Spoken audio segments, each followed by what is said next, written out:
Nossa, Mariana, você... Boa noite, boa noite, boa noite. Hoje é um dia muito especial. Nós estaremos iniciando... Ai, meu Deus. Nossa, vai aparecer tudo.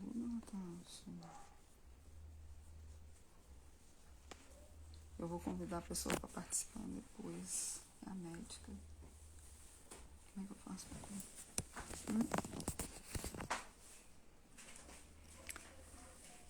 Olá, boa noite.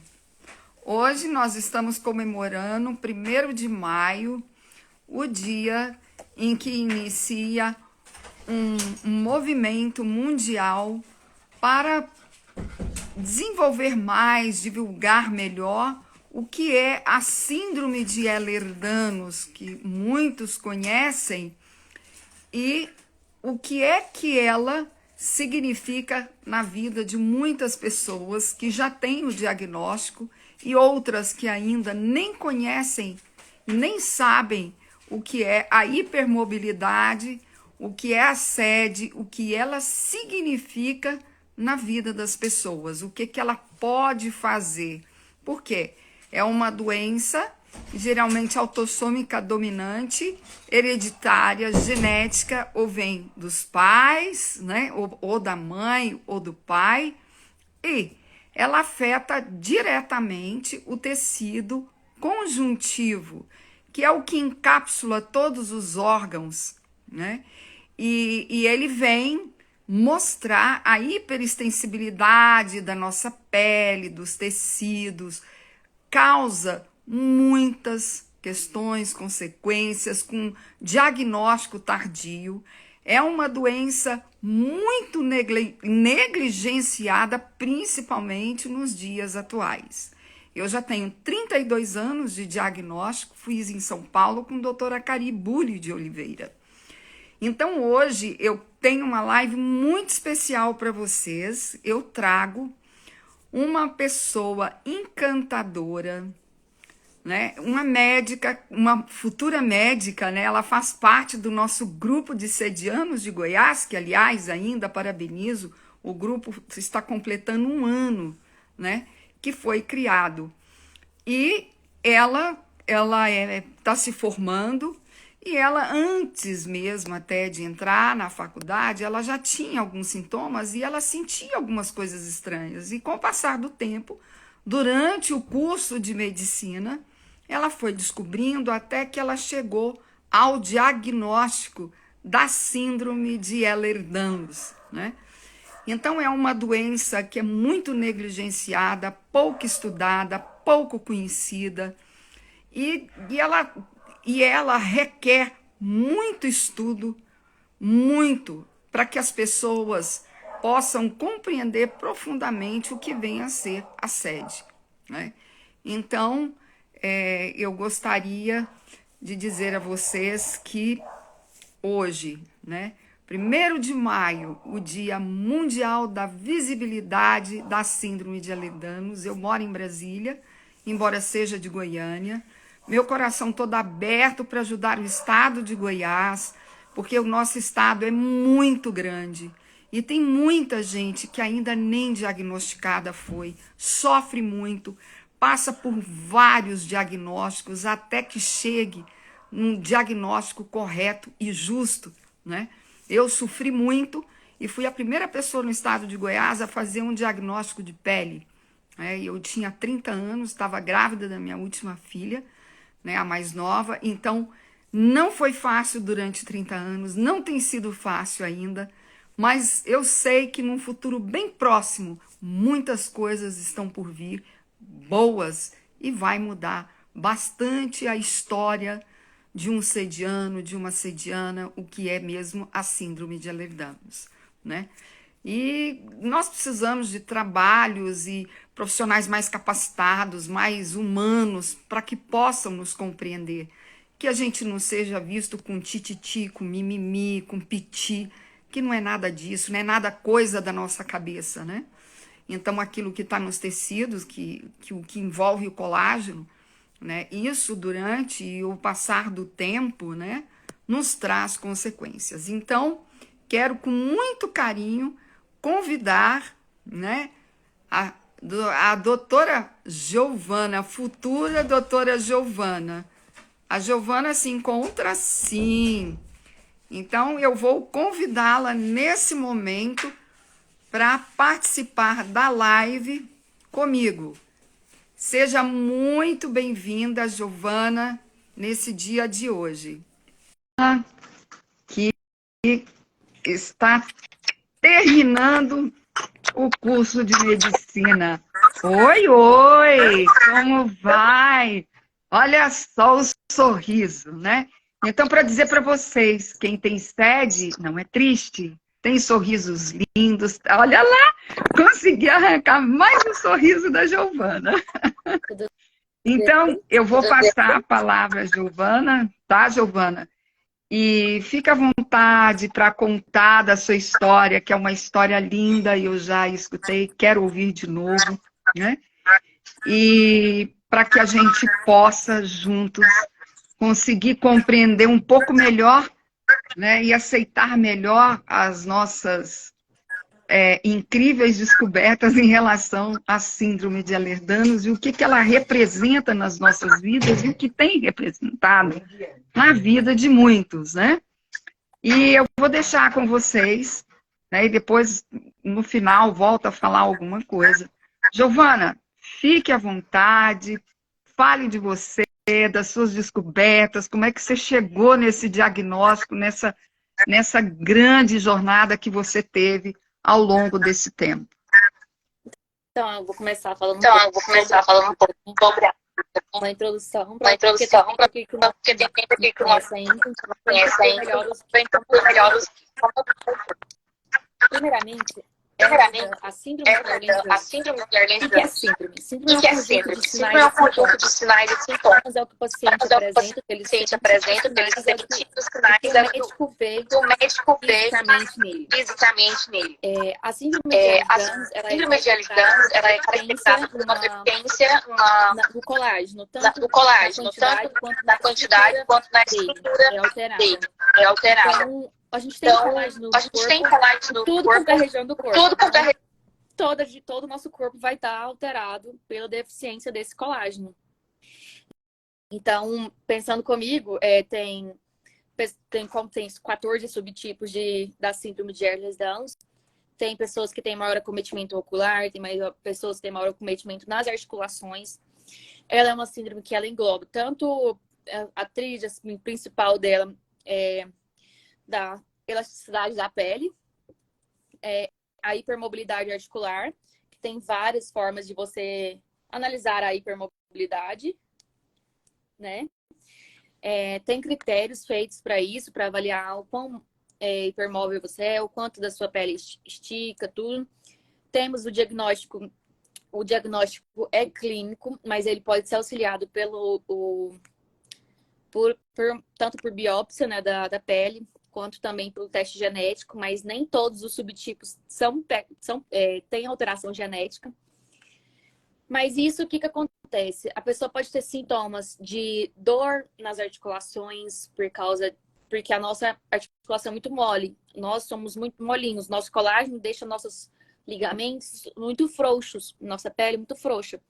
Então, o que o paciente pode apresentar? Dor constante, principalmente no final do dia, porque como a gente não consegue firmar muitas articulações, nós temos maior gasto energético muscular para tentar deixar tudo no lugar. Nós temos também os vasos sanguíneos, tem muito colágeno, então, pela deficiência, nós não temos aquela perfeição de elasticidade, contratilidade do vaso. Então, a gente pode ter uma pressão mais baixa, e aí entra os sintomas desautonômicos. E isso entra o início do meu diagnóstico. Agora eu vou começar a falar de mim. Quando eu era criança, eu fugia pelo portão da minha casa, que ele tinha uns triângulos. Ele era tipo uns buracos, tinha uns triângulos no desenho do portão. E eu me passava por lá. Eu me contorcia toda, eu me revirava toda e passava por lá. E eu era aquela criança que todo mundo achava legal. Ai, põe os pés na cabeça, porque todo mundo achava legal porque eu dava conta. Então, sempre fui a palhacinha de circo da escola, da família. Coloca os pés na cabeça, coloca o pé atrás da cabeça. E eu vi, quando eu era criança, que isso poderia ser uma doença. Passou no Guinness Book, um homem com... Eu vi na Record, um homem que ele conseguia passar dentro de uma raquete.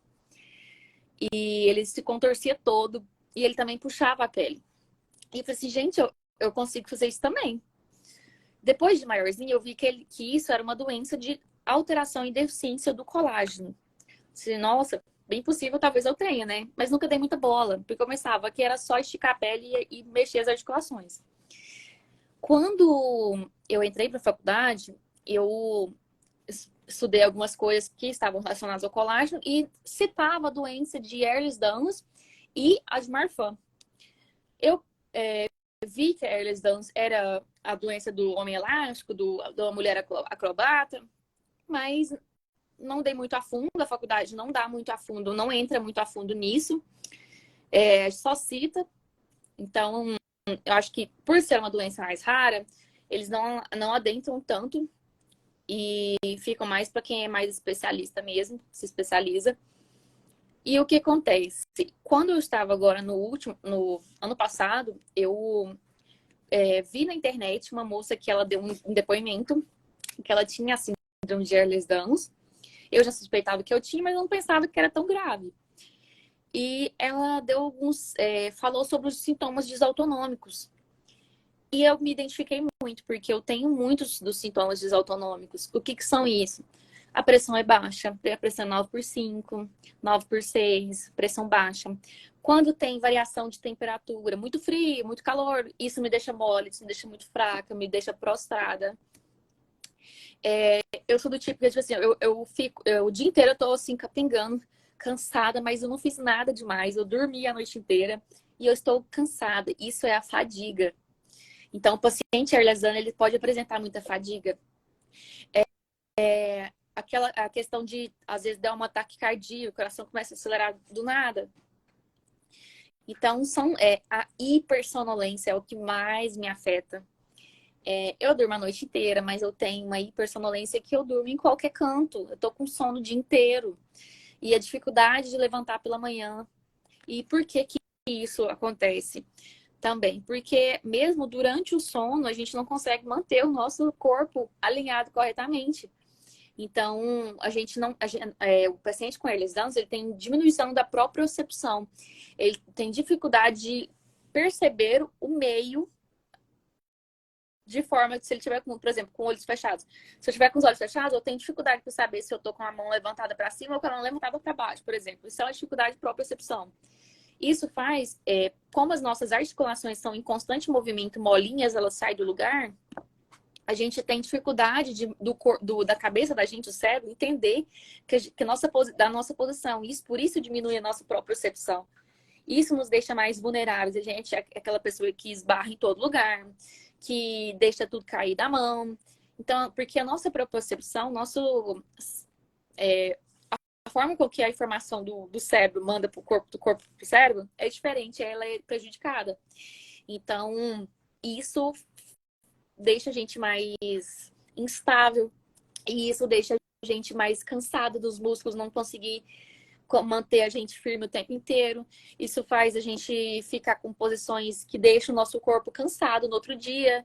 Então, o nosso corpo não descansa, porque ele está em constante fora do lugar. Então, mesmo a gente dormindo, o nosso corpo não consegue identificar que é para descansar. Então, por isso que assim, que é uma das justificativas da gente ficar cansada, com fadiga o dia inteiro. E isso pegou muito. E isso eu vi relatos que aumenta com o passar dos anos. Então, isso eu tô vendo muito isso. Porque agora eu tô ficando muito mais cansada, mesmo eu dormindo, mesmo eu tendo um dia tranquilo, eu fico, no final do dia, eu já tô mortinha de cansaço. A minha fadiga, eu já acordo cansada. Eu tenho a hipersonolência. Isso foi o que me fez buscar mais ajuda, buscar mais diagnóstico, porque eu vi que isso poderia estar relacionado à síndrome ano passado.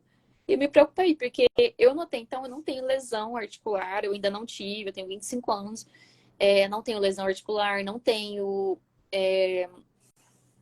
nem outras lesões de vasos sanguíneos, eu fiz todos os exames, então não fosse algo que até então me deixasse preocupado. Mas até então eu não sabia dos sintomas desautonômicos. Quando eu descobri deles, eu entendi que aquilo estava relacionado à síndrome, que eu poderia buscar ajuda por isso. Até então, que ano passado eu procurei alguns professores e nenhum conseguia, tipo assim, eu já ouvi falar. Muitos, perguntei a muitos professores, já ouvi falar, mas, tipo assim, só isso. Ninguém, tipo assim, eu posso fazer esse diagnóstico, eu posso te ajudar, eu sei quais os exames para te pedir para você, para investigar melhor.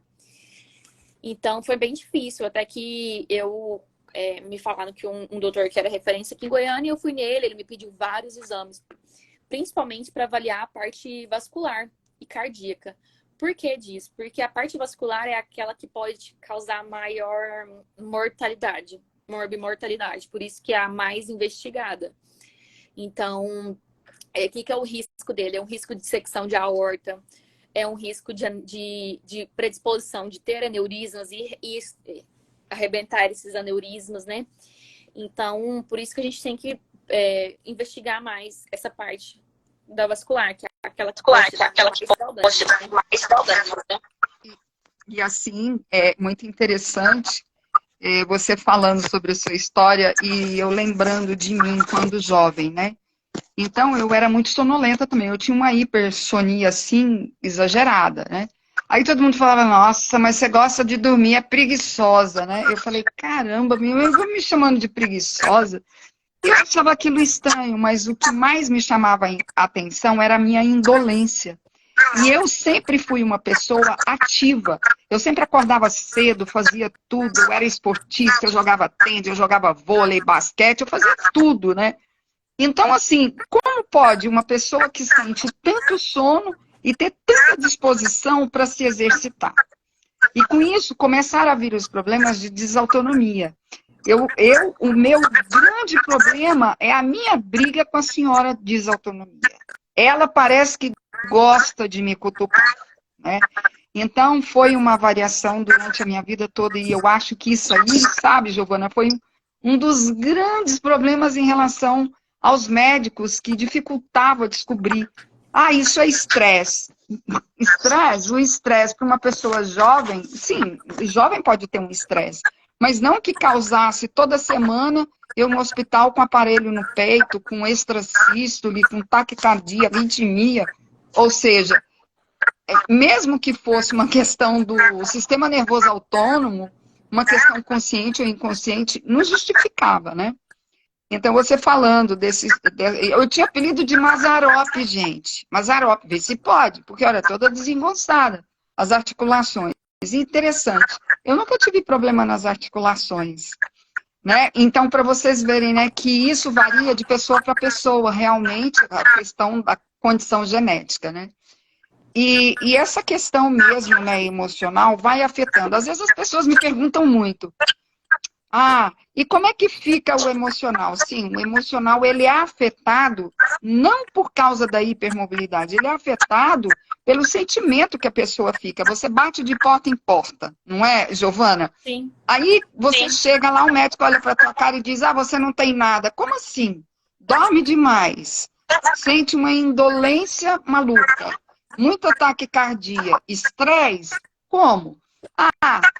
É alguma outra coisa, isso passa, cheia de hematomas. Não, isso é comum.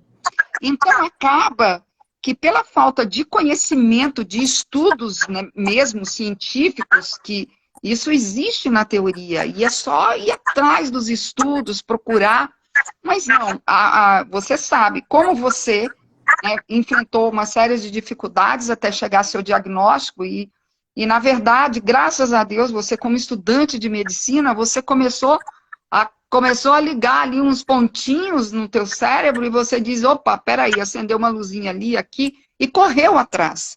Agora você imagina, quem não está fazendo medicina, quem não é médico, quem não tem noção de saúde, e eu, como naquela época já era estudante de psicologia, eu falava, tem alguma coisa errada. Aí o médico, tem. Eu falei, cabeça não. A cabeça vai bater diferente.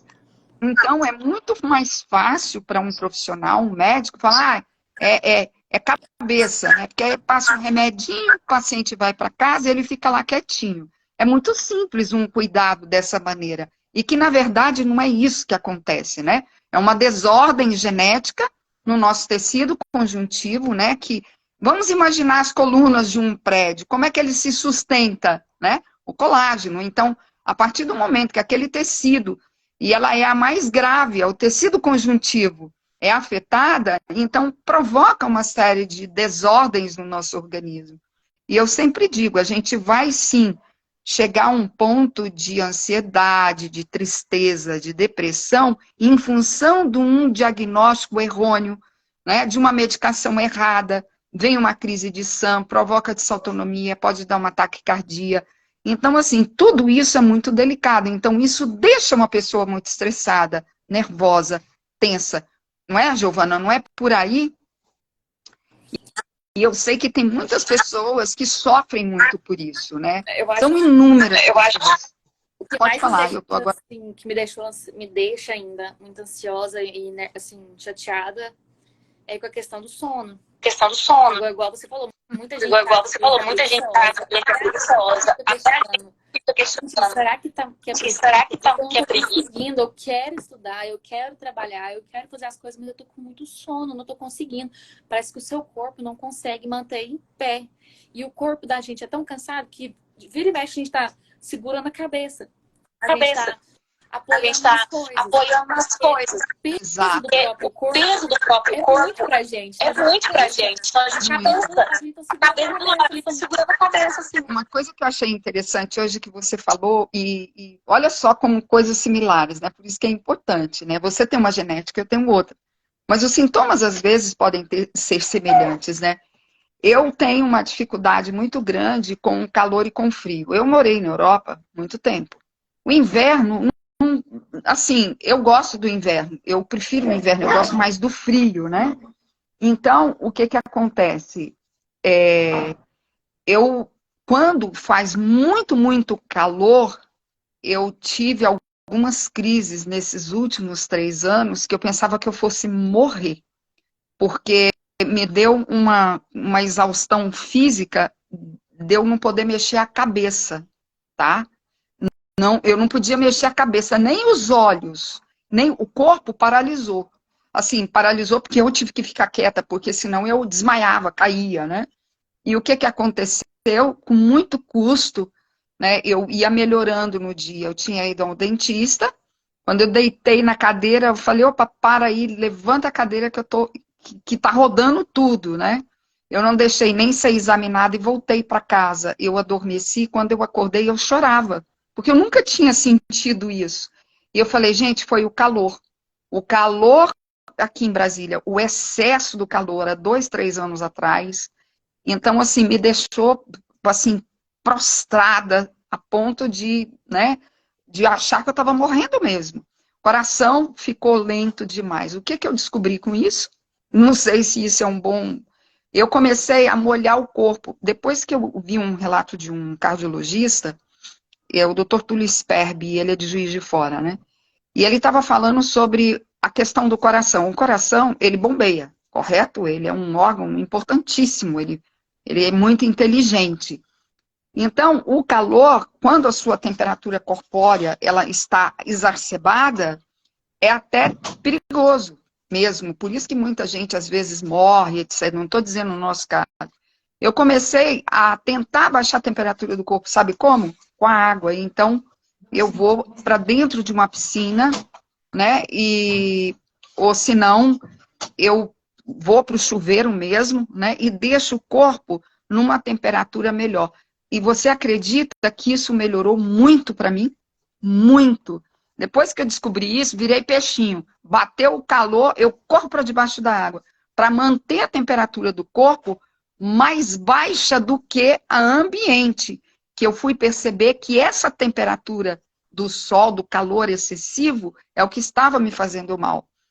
O inverno, vasoconstrição, mão fica gelada, mas nada nada tão ruim. E eu tive 4 choques térmicos com temperatura de água inexplicáveis, estive em avião, entrando no mar, tomando banho, e foi assim que o mesmo médico que você procurou cantou a pedra que poderia ser uma doença das colagenoses. Eu fiquei, gente, 10 dias debaixo de 8 cobertores, gelada, e com as extremidades em fenômeno de Renault, sem explicação.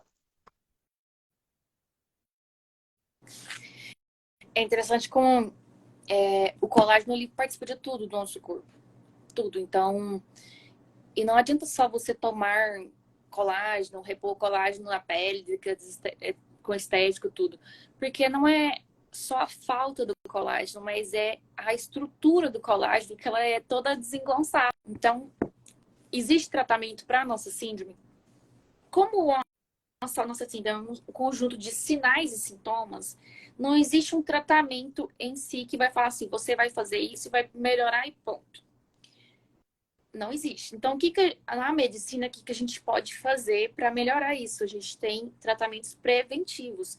Por exemplo, a musculação é um principal, principalmente quando você já descobre essa síndrome mais jovem. Por quê?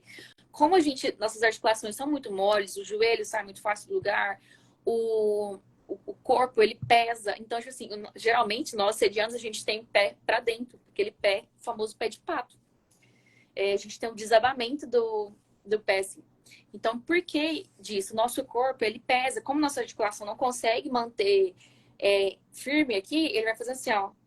É como se o nosso, se igual você falou do prédio, as pilastras de um prédio tem que ser de concreto. É como se as nossas pilastras fossem de silicone. Ela fica molenga. Então, a musculação, ela vai ajudar a sua musculatura a manter firme as articulações no lugar. Então, o principal é questão de exercício físico, musculação. Outra coisa que a gente pode fazer, por exemplo, das doenças cardíacas, nas alterações cardíacas que a gente tem, nas vasculares, é o acompanhamento mesmo, preventivo, porque se o paciente apresentar algum aneurisma, a gente já pode fazer retirada desse aneurisma, tratamento, acompanhamento antes que ele estoure, né? Então, por exemplo, tem pessoas que têm muito, não é muito comum, é raro, mas na síndrome de Ehlers-Danlos, pela falta de colágeno, a gente tem maior propensão a ter ruptura de órgãos ocos. O que é isso? Por exemplo, numa gestação, a mulher ela tem mais chances de ter ruptura do útero, principalmente no terceiro trimestre, porque o bebê pesa e o nosso útero é fraco. Então, a mulher é mais propensa a ter essa ruptura. Por exemplo, pela falta de colágeno também, a nossa força também já está prejudicada. Então, eu tenho um caso disso na minha família. Eu tenho uma prima distante que ela tem a síndrome de Ehlers-Danlos e ela teve 2 partos antes prematuros por causa que ela não conseguiu segurar o istmo do colo dela, foi fraco, não conseguiu segurar e soltou. Isso é uma das... o bebê nasceu prematuro. Isso é uma das características que pode acontecer com quem tem essa síndrome. Então, dá pra ver que, tipo assim, pega muitas coisas. Você pode ter 1001 sintomas e sinais. E o que acontece? Isso causa... Não é que causa. A gente chama os sedianos, né? A pessoa que tem sede, a síndrome de Ehlers-Danlos, de zebrinha. Por que zebrinha? Porque nenhuma zebra tem a sua listra igual. E cada um vai ter um sintoma diferente. Por causa... Como afeta o corpo inteiro, cada um vai ter a sua particularidade, o seu sintoma. Temos sintomas em comuns? Temos. Mas você tem um a mais que eu, tem um que eu não tenho. Mas voltando a falar da medicina, a gente não tem um tratamento curativo, a gente só tem prevenção e tratamento dos sintomas, sintomatológico mesmo. Hoje eu faço uso de um remédio para essa sonolência. Eu uso Stavigil, ele é um estimulante cerebral. No começo parece muito bom, mas agora meu corpo já não está mais aderindo a ele. Então, vou ter que buscar outra forma. Enfim, a parte da medicina, o que acontece? A gente não tem um tratamento específico, mas por que é bom a gente descobrir desde o início? Porque a gente faz investigação. Por exemplo, descobriu que tem a síndrome de Ehlers-Danlos. Quais exames assim, que você deve pedir? Dosagem de colágeno, para ver que tanto que você tem. A gente pode pedir um Doppler de artérias e de veias, membros inferiores, membros superiores, das carótidas, para ver se tem algum acometimento, porque uma das coisas que pode acontecer é ruptura de aorta, ruptura de outros vasos, né? Então a gente vê se o vaso ele está muito fino, se ele está com a pressão certa, correta, se ele está com a pressão muito forte, muito alta, né? Então a gente faz alguns exames assim para tem outros, né? Muitos outros. A gente pode também fazer uma ressonância de tórax, porque muita gente como tem deslocamento das artes da coluna, tem maior risco de lesão da coluna. grupo de Goiás, Muitos pacientes lá e direto os pacientes mandam os seus exames que que mostram as alterações. Torce muito o pé, da báter, facilmente ela torce o pé. Então, sintomas mais clássicos, né? Quando eu era pequena, né, falaram que eu tinha que usar a botinha pelo famoso pé chato, né? Usei a bota, mas isso foi pouco tempo. Ah, deixa, quando ela crescer, isso vai corrigir. Como, gente? Um pé chato, corrigir quando ela crescer, com frouxidão ligamentar. E depois de uma certa época, eu comecei a cair, eu virava o pé, eu caía, e aí a minha mãe, nossa, você presta atenção que você está pisando torto. Eu falei, mas eu não tenho o pezinho torto, então eu vou cair. E assim foi, assim, os meus sapatos sempre, né, com o pezinho torto, a pisada errada, né? Então agora, com 61 anos de idade, com 32 anos de diagnóstico, eu vou ter que fazer uma correção para melhorar, né, a minha questão postural com uma palmilha corretiva. Eu vou procurar uma profissional que tem realmente uma grande habilidade com isso para poder resolver, porque cirurgia, me disseram que seria indicação de cirurgia, o ortopedista, não crer, eu disse, eu não vou deixar ninguém me cortar, né? Porque a minha pele, ela tá muito mais fininha, eu tô muito mais mole. A moça que foi tirar meu sangue no hospital, eu falei para ela, ó, essa veia minha é torta. Ela foi pluf, com a seringa, e é uma veia que era excelente, ela podia ser funcionada bem, que vinha sangue. A veia não pode nem encostar nela. Depois disso, não sei o que aconteceu, se mexeu com o nervo, se furou.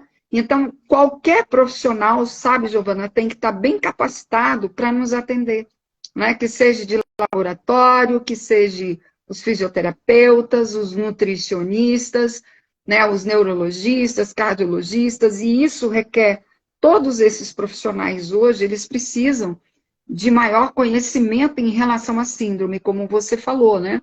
Que você hoje vê essas pessoas que chegam, né, no hospital, porque você hoje viu o seu diagnóstico e agora você sabe, né? Digamos que não tivesse sido, quantos médicos passam por eles, pacientes que estão nessa condição e eles não percebem, né? E isso é muito ruim, porque o diagnóstico demorado, ele traz consequências muito graves para as pessoas, né? Então, um diagnóstico tardio deixa uma pessoa realmente em pânico, porque o que ela tem, né? Até que chega nesse diagnóstico, já tem muita coisa comprometida, né? Então, é fato isso, muito interessante essa sua fala a respeito, né, desse reconhecimento em relação ao que você vê dos pacientes, né? E isso é muito bacana, porque isso te dá uma melhor visibilidade.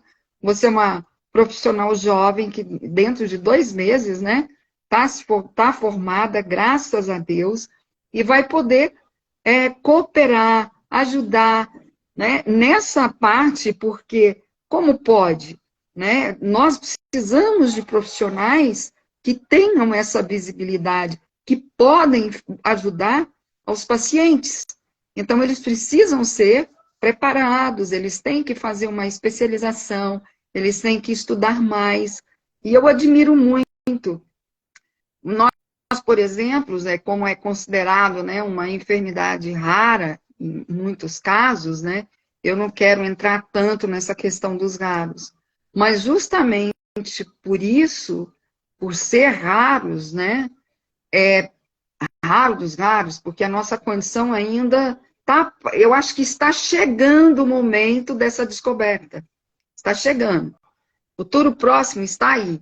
Mas requer muita atenção, porque as pessoas, elas não têm noção de como aquele corpinho que está todo doído, todo, né, doloroso, ele requer um bom diagnóstico. Então, o profissional necessita estar bem preparado para ele poder visualizar. Então, hoje é o dia da visibilidade, é o dia em que nós podemos falar o que é síndrome de Ehlers-Danlos, para que Brasil, Goiás e o mundo possa saber, porque o mundo está nesse movimento. Então, cada estado, né? Então, eu faço parte de um colegiado, nós somos um grande grupo, mas nós estamos divididos em regionais. A Kaline, a doutora Kaline, foi a grande mentora disso. Nós começamos aqui em Brasília, um grupo pequeno, e daí se criou o Manada, aí foi criando os pequenos grupos. Então, Goiás, o Sedianos de Goiás foi aberto ano passado, né? E agora tem um ano que começou, nós somos 30 pessoas, né? Tem outra médica no grupo, Giovana, a doutora Maria Lúcia, que é ginecologista. Então, veja só, o que eu quero falar para vocês. Essa doença, ela é acometida com todos os seres humanos, independente de sermos médicos, psicólogos, advogados. Temos aí a Simone Sá, que é uma excelente advogada, né? Então, ela sabe disso, ela luta diariamente, né, por essas questões do trabalho, do PCD, das deficiências, porque realmente vai chegar um ponto, se não tem, por isso que o diagnóstico precoce é importante, para a pessoa não chegar num estado incapacitante, né? É como você falou, que você tem essa hipersonia. Eu, por exemplo, se vocês me verem, vocês não acreditam. Eu com meu pezinho do jeito que meu pezinho é.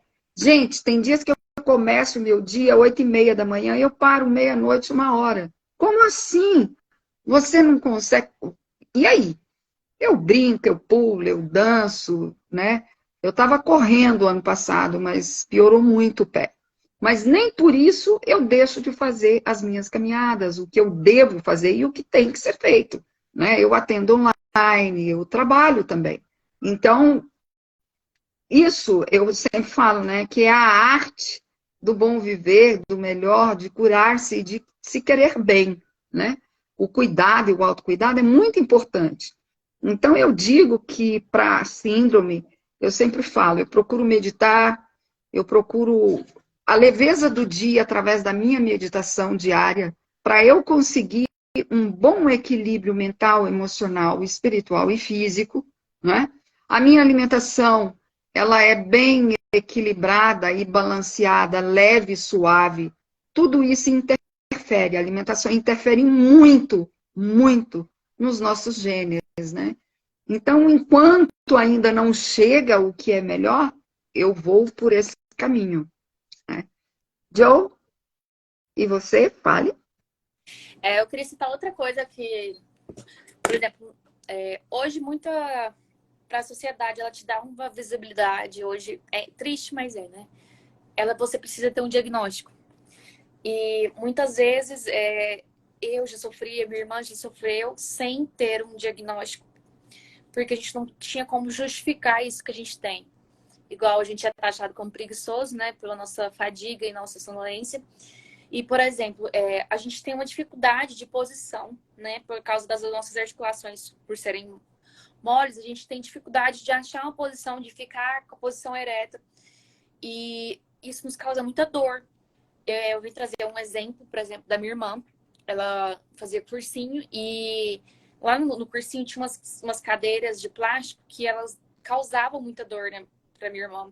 Ela ficava com uma posição que isso desarticulava toda a coluna dela, ela desenvolveu escoliose por essa fraqueza da musculatura e das articulações, do colar das articulações, ela teve escoliose, com a coluna torta. Então, o que aconteceu? Ela teve que conversar com a coordenação para mudar a cadeira dela.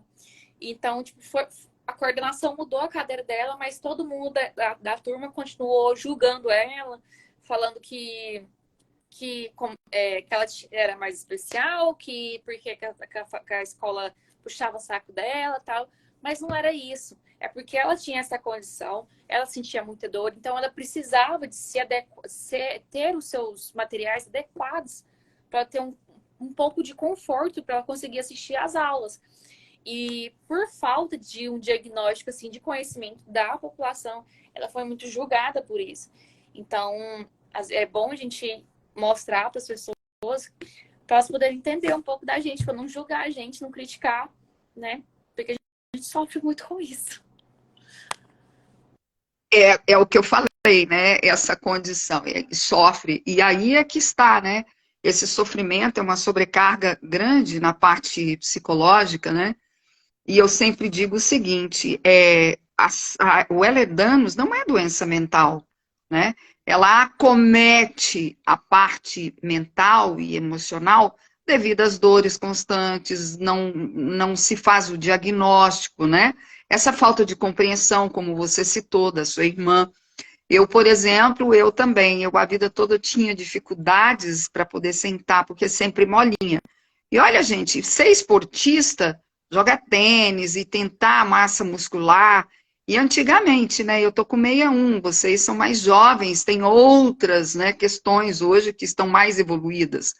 Então, na minha época, era assim, vai fazer fisioterapia, mas a fisioterapia também tinha que ser uma pessoa especializada, porque não é tudo e nem todas as articulações você pode fazer tudo, né? Então, eu sentia muitas dores, era no início, né? Eu era bem jovem. Então, isso é muito real mesmo. Eu, por exemplo, eu tinha dificuldade também, Giovana. Eu sentava na carteira e eu não conseguia ficar só numa posição. Eu me mexia muito, porque me machucava, né? Então, assim, às vezes eu tinha dificuldade. Eu ia para a escola, eu sentia muito sono, mas a vida toda eu estudei de manhã. Então, eu, por hábito, acordava cedo.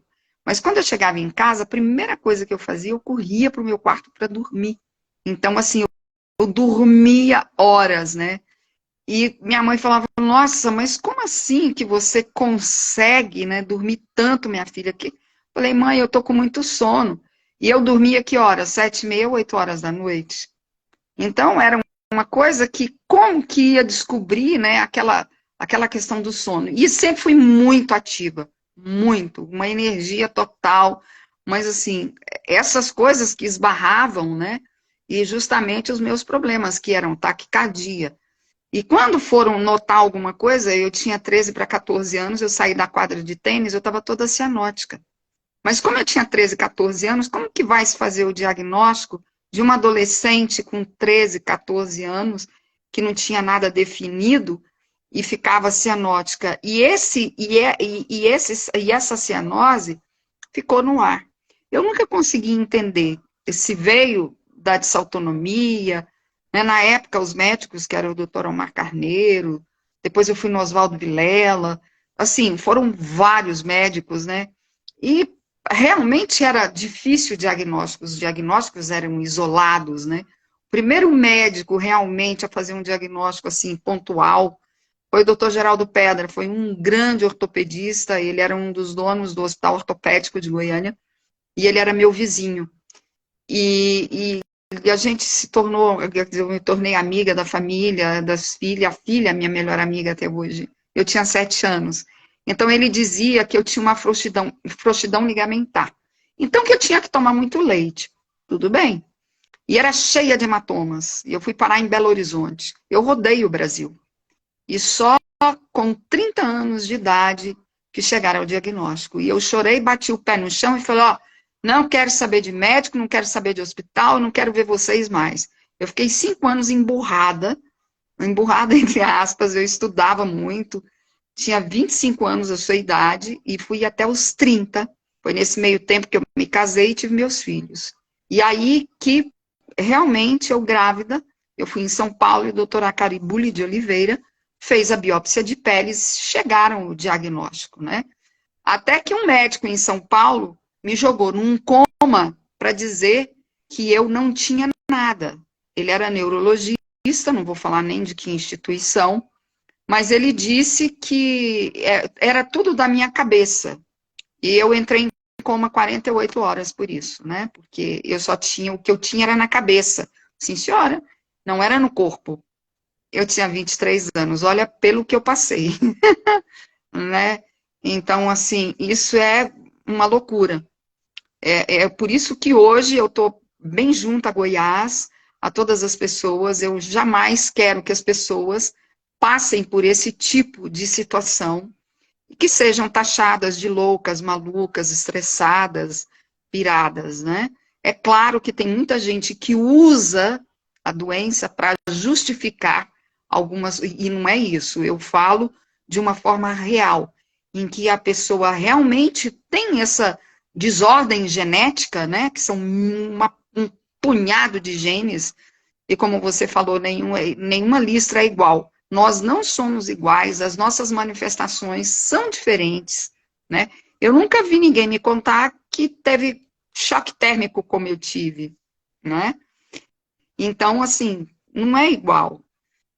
Eu nunca vi ninguém como eu, não saía de hospital com taquicardia, até que eu fui procurar, eu fui estudar, desenvolvi na psicologia, fui atrás, eu fui buscando trabalhos de imersão mais profunda para ter um autoconhecimento do meu interior e entender o que estava acontecendo com o meu corpo através da minha mente, veja só.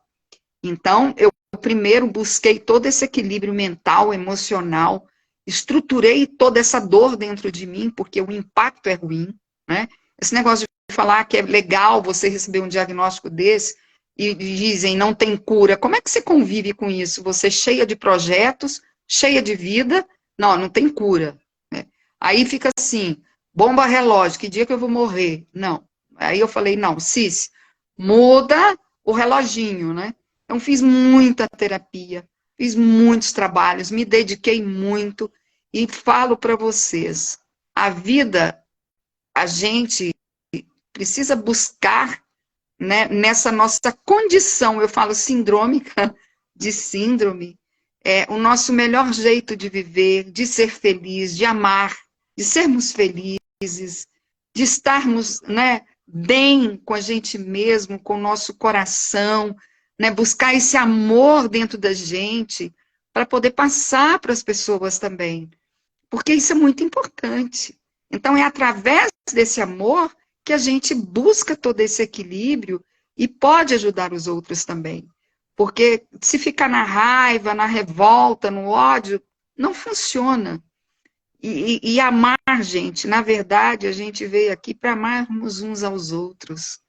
E é por esse motivo que eu estou em Goiás. Eu quero que todo mundo procure e que a gente faça mesmo o melhor por Goiás para que tenham essa visibilidade e para que a gente venha com estudos aprofundados e ir atrás da ciência, de estudos e pesquisas, ter conhecimento, passar o conhecimento, para que as pessoas possam ver que essa invisibilidade tem uma visibilidade, né? Então, como dizia Saint-Exupéry, o essencial como é que é? O essencial é invisível aos olhos, né? Mas esse essencial nosso é preciso um olhar com cuidado, com amor, para que a gente possa realmente superar, né, essas adversidades do diagnóstico sem ter e até chegar no diagnóstico. A hipermobilidade é uma coisa, mas existem muitas doenças que são correlacionadas de ordem genética, né? Então vem o autismo, síndrome de Down. Se você for procurar, tem muitas doenças que têm hipermobilidade, mas não são sedianos. Então, a gente tem que ter, e isso é o que? Estudo. Então, tem que ter estudo, tem que ter ciência para poder saber distinguir, né, exatamente o que é a síndrome entre a hipermobilidade, o que é a doença, para não ficar essa bagunça. Giovana, você gostaria de falar mais alguma coisa? O que que você está aí no seu coraçãozinho, que você quer trazer, né, para gente mais de alguma experiência? O que que você quer? Acho que o que eu disse bastante já, eu acho que o que é desse mês de maio de conscientização? É você conhecer, ver se você tem Ver se você tem alguma coisa alguma coisa igual a gente do nosso pesquisar para você trabalhar nesses critérios, critérios, tudo. E se sim, E se sim, né, ou você vê um colega que tem, quem sabe quem você sabe tem isso, você tem isso, dar um dá startzinho um startzinho e conhecer. e conhecer É isso É mesmo. isso mesmo. Assim, a gente está nesse trabalho do Maio Zebrado, nós vamos seguindo aí, então, vamos estar sempre trazendo lives, eu vou trazer profissionais, mais médicos, e vamos estar buscando essa visibilidade de fato, para realmente as pessoas terem contato, conhecerem, saber, né, quem somos nós, o que significa essa síndrome, e saber que nós vivemos uma vida de trabalho, de estudos, e paralelamente a gente busca cuidar-se, né? E busca o autocuidado, porque é importante isso, porque nós não podemos nos entregar à nossa dor, né? A síndrome, eu sempre falo, vamos aprender. Que coisa mais linda quando eu vejo a síndrome de Down, as crianças sorrindo, felizes, né? Tia, é o trabalho, eu acho isso lindo. Então, isso, né, o importante é ser diferente, mas você ser feliz, buscar essa alegria dentro de você, levar isso até os outros, transbordar isso pelos poros, você vai se sentir bem melhor. Não é só isso, mas é o que faz bem. Serotonina, nós precisamos, é caminhar, sorrir, dar gargalhadas, eu sempre falo, receitas boas, né? Faça algo diferente, pinte, desenhe, cante, faça uma comida que você goste, semeie uma hortinha, plante alguma coisa, tenta se envolver com alguma coisa que você gosta de fazer, que te traga bem-estar, para você estar sempre positivamente melhorando isso dentro de você. Então, eu quero dizer a vocês que estaremos aqui amanhã de novo. Eu vou trazer mais coisas com outras pessoas, claro. E a gente vai estar conversando mais um pouco, buscando essa visibilidade e mostrando a todos o que é a síndrome de Ehlers-Danlos. E isso é muito importante. Eu quero ajudar cada vez mais, que seja nosso estado, o Brasil e o mundo, a encontrar, né, e a saber o que vem a ser a síndrome de Ehlers-Danlos. E quem somos nós? Né? Giovana, uma doutora que está breve se formando, a Cici, que formou em psicologia, que é da área da saúde também, mental, mas assim, eu amo, eu prezo por tudo que há de melhor para a gente buscar um equilíbrio, né, um sorriso nos lábios, mas nunca desistir, jamais, de você, não é do outro, de você mesma. Nunca desista de si mesma. Porque quando você não desiste de você, você não desiste de ninguém. E, Giovana, você cuidar-se, cuidar do outro. Linda a sua profissão. E você é linda, esse sorriso lindo, doce e suave. Eu fico feliz, nosso grupo feliz, temos a Giovana e muitas pessoas interessantes. E aí, gente, ao nosso estado de Goiás, ao Brasil, eu quero desejar a vocês uma linda noite de sono. Durmam, tenham a hipersonia durante a noite, para que amanhã seja um dia lindo. Hoje foi um dia de feriado e tem uma semana brilhante, maravilhosa. Giovana, com muito carinho, eu te agradeço de coração a tua presença, tuas palavras, a tua meiguice, a sua doçura de menina, né? Que é uma menina, para ter se apresentado para o público e ter mostrado um pouco da sua história bonita, linda, e dessa peregrinação, tá? Obrigada. Então, gente... Obrigada por estar aí. Claro. E eu quero agradecer a todos que estiveram presentes, né? A todos. Muitíssimo obrigada. E vamos lá. Até a próxima. Beijo. Boa noite. Tchau, gente. Obrigada. Vamos encerrar. Pois é, gente. Quero deixar, né, para vocês aí, hoje à noite, né, essas palavras, e que vocês procurem, se vocês conhecem alguém que tem alguma dificuldade, estão com algum problema, para poder encontrar diagnóstico, que não conheçam, que nunca tiveram contato com a síndrome, ou que desconfiam, pode indicar nosso grupo Sedianos de Goiás, tá? A hipermobilidade é o que fala para os homens elásticos, né, que os malabaristas de circo, os bailarinos, todos têm uma hipermobilidade, realmente são bem flexíveis, e tem muitas pessoas que não têm diagnóstico. Então, eu quero deixar para vocês, né, que nos procurem, caso queiram, né, e tem necessidade de um esclarecimento, de informação, para a gente poder indicar. Então, eu vou desejar uma boa noite, mais uma vez, e muito obrigada, gente. Obrigada mesmo pela presença de todos vocês nesse momento, tá certo? Beijos. Boa noite.